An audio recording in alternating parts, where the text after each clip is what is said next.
On accueille aujourd'hui Philippe Lavie, bonjour. Bonjour. Merci d'être avec nous. Vous cartonnez sur les réseaux sociaux, plus de 24 millions de vues sur votre chaîne YouTube, plus de 100 000 abonnés. Vous êtes chasseur, vous êtes youtubeur, c'est Feliu Chasse, Voilà, c'est ça? C'est un surnom de jeunesse que j'ai gardé. Vous correspondez pas à l'image des chasseurs qu'on se fait? Ah bon? Ouais, parce qu'on imagine des chasseurs plutôt âgés, avec leurs chiens, etc.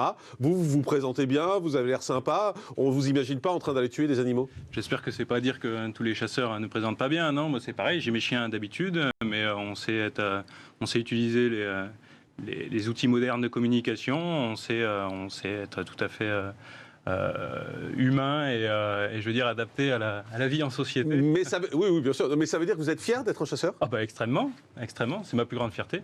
Alors, pourquoi on peut être fier d'être chasseur? Parce que c'est un héritage culturel énorme, c'est plein de passion, c'est plein d'émotions, c'est plein de transmissions, c'est le partage avec de nombreuses générations, avec tous les milieux sociaux, donc c'est quelque chose d'extrêmement riche. Et vous avez commencé quand, en fait, J'ai commencé il y a 11 ans, à chasser beaucoup plus tôt. Quand on est chasseur, on chasse toujours. Alors on n'a pas forcément le permis de chasse, mais c'était à quel âge? à suivre. On peut suivre à 7-8 ans activement. À 7-8 ans, vous avez commencé à chasser? Avec les yeux.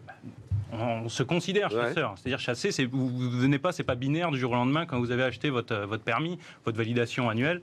C'est pas comme ça, vous êtes chasseur dans l'âme. Et ça vous a tout de suite plu, en fait? Mais j'ai pas souvenir du moment où j'ai eu le déclic en disant je vais l'être. J'ai toujours été, c'est à l'intérieur, c'est quasi génétique. C'est l'éducation dévorante. Pas forcément, puisqu'il y en a qui découvrent cette activité beaucoup plus tard dans la vie, en fonction des rencontres et des choses comme ça. Donc c'est pas toujours, tout le monde n'a pas un père ou un grand-père, même si on va dire c'est la manière la plus traditionnelle de découvrir cette activité. Forcément, on peut pas la connaître et la pratiquer. Ça ne vous vient pas du jour au lendemain quand vous habitez en ville de vous dire allez, ce matin je prends un fusil puis je vais aller tirer un pigeon. Moi j'ai regardé vos vidéos en préparant l'émission et parce que je voulais qu'on en passe quelques-unes. Et en fait, moi je peux pas passer ça. Pourquoi? Parce que c'est super violent. Mais c'est pas violent du tout. Bah attendez, vous avez des cadavres, vous avez des animaux avec du sang qui coule. C'est des grands mots, ça, les cadavres. Un animal qui est mort, c'est un cadavre. On vit dans une société où on n'a pas le droit de parler de la mort, on n'a pas le droit de parler. On n'a pas le droit. Il n'y a pas de sang. Je montre. Enfin, on voit pas. Moi, j'ai vu des vidéos avec du sang, des animaux avec du sang qui coule, etc. Écoutez, à un moment, c'est une activité où forcément on va parler de la mort, mais la mort est justement par le fait qu'elle est complètement assumée. Je veux dire, dans notre manière de vivre, dans votre manière de vivre, dans la manière de vivre de tout le monde. Il y a des morts d'animaux qui sont causées par notre façon de vivre. Et on va dire, au moins, à la chasse, on a cette facilité, cette faculté et cette fierté, comme on parlait au début, de l'assumer et de se rendre responsable de ça, de le faire. Et, vous assumez de donner la mort. Voilà. C'est ça, c'est-à-dire que, comme je vous disais tout à l'heure, après tout le monde, je crois savoir que vous êtes végétarien. Il y a beaucoup de gens qui assument ça jusqu'au bout et qui veulent avoir une manière de vivre qui limite au plus possible leur impact sur les animaux, mais c'est quand même pas l'immense majorité de la façon de vivre à la française. Et si on veut, on accepte ça qu'en société, on se laisse déresponsabiliser par des bourreaux de métier. Je critique pas le métier, mais qui font ça du matin au soir pour permettre à des gens de se déresponsabiliser et de se dire c'est pas moi qui l'ai tué, je le mange. Moi, les chasseurs vont jusqu'au bout des choses. Vous tuez pour manger? Mais bien sûr, je tue pour manger. Je vais à la chasse et je mange. Bien sûr, mais je pose la question autrement. Est-ce que vous mangez tout ce que vous tuez? Voilà, c'est ce que je voulais dire. Je mange pas tout ce que je tue, puisque à partir du moment où vous avez aussi des chasses collectives, et par exemple, donc du coup, maintenant, je suis dans le Nord-Est. Dans le Nord-Est, on a donc beaucoup d'animaux à prélever, mais c'est avec des obligations de résultats aussi. C'est des choses que le grand public ne sait pas toujours. C'est-à-dire qu'on nous impose des nombres d'animaux. Si on n'en tue pas assez, il y a des amendes, etc. Enfin, il y a des choses que les gens ne savent pas. Il y a un peu de pragmatisme à avoir avec la gestion des populations, notamment des grands ongulés, donc tout ce qui est chevreuil, sanglier et chevreuil. Mais juste, moi, il y a une question que je pose toujours aux chasseurs quand on est sur ce plateau, parce que je les reçois et je trouve que le dialogue est intéressant quand il est respectueux. C'est quoi le plaisir de tuer?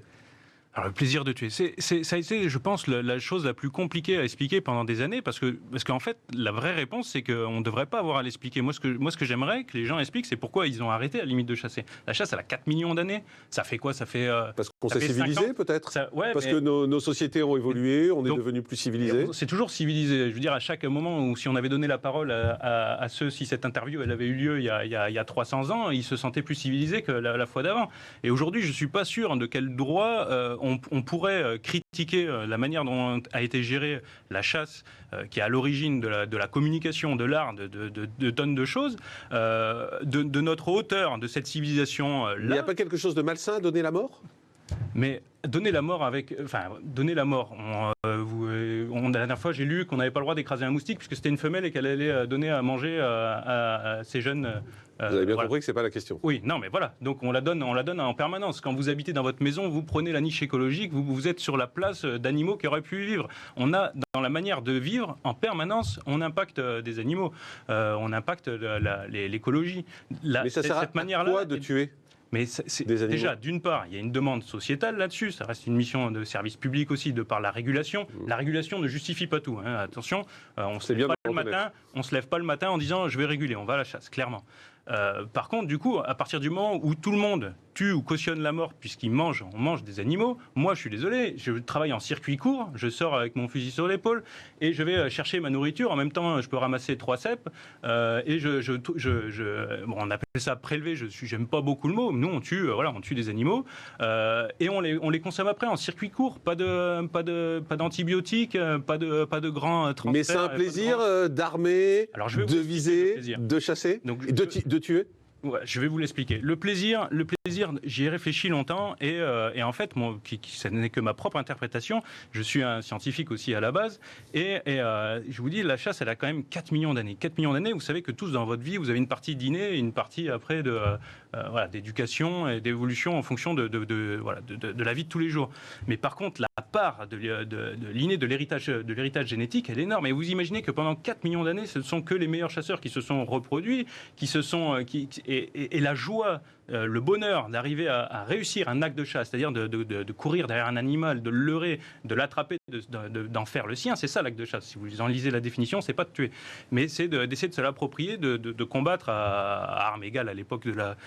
Mais c'est quoi ? C'est pour montrer sa virilité ? C'est quoi ? Non, mais c'était pour survivre à l'époque. Non, mais pour vous. Donc, attendez, j'y arrive, parce que quand vous avez fait ça pendant des millions d'années et la joie, imaginez la joie quand vous avez un animal que vous arrivez à vous l'accaparer et que vous permettez à votre famille de survivre.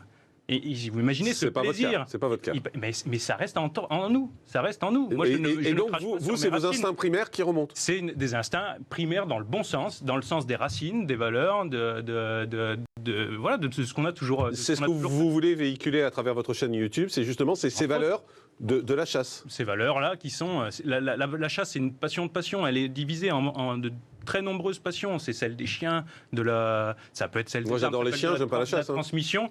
Ouais, mais moi, honnêtement, mes chiens, je pense, si un jour je devais me réincarner en une bête, j'aimerais bien me réincarner en mes chiens parce qu'ils ont une superbe vie, ils ont leurs instincts. Tous les chiens, vous savez que tous les chiens. Moi, je vous garantis que j'aimerais aussi être réincarné dans mon chien et il a une superbe vie. Mais il chasse pas. Mais moi, je préférais, si j'étais un chien, je sais pas si vous habitez à Paris, mais je préférais être dans les Vosges à courir derrière les bestioles, surtout que c'est leur instinct. Et encore une fois, la plupart des races de chiens. Mais vous êtes plus évolué qu'un chien, vous.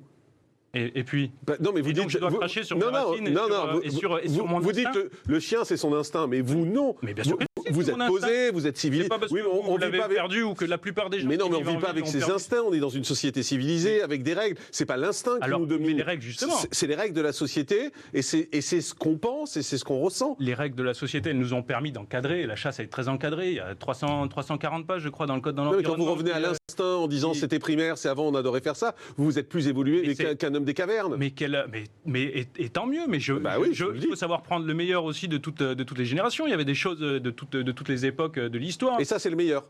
Pour moi, la chasse, c'est le meilleur. Pour moi, ça fait partie de la plus belle chose que nous ont transmis et de l'essentiel. Mais vous vous rendez compte que c'est comme ça qu'on a commencé à écrire sur les murs, c'est comme ça qu'on a commencé à dialoguer avec nos enfants pour échanger la science liée à la chasse. C'est apprendre à son gamin, être un bon chasseur, à assurer la survie de l'espèce. C'est magnifique. C'est magnifique, c'est grandiose tout ça. Et ça s'est perpétué jusqu'à chez nous. Aujourd'hui, ça existe encore. Vous avez un club, socialement, rien que socialement, la chasse. Vous avez un club de foot dans toutes les communes ? Non. Mais par contre, il y a toujours une société de chasse. Les chasseurs, c'est un lien, un tissu social. Il y a absolument tout. Et en plus, on fait des missions de service public. La preuve en est, c'est un peu l'objet en ce moment des discussions. On nous demande d'y aller. Il y a aussi ça. Vous êtes fier d'être chasseur ?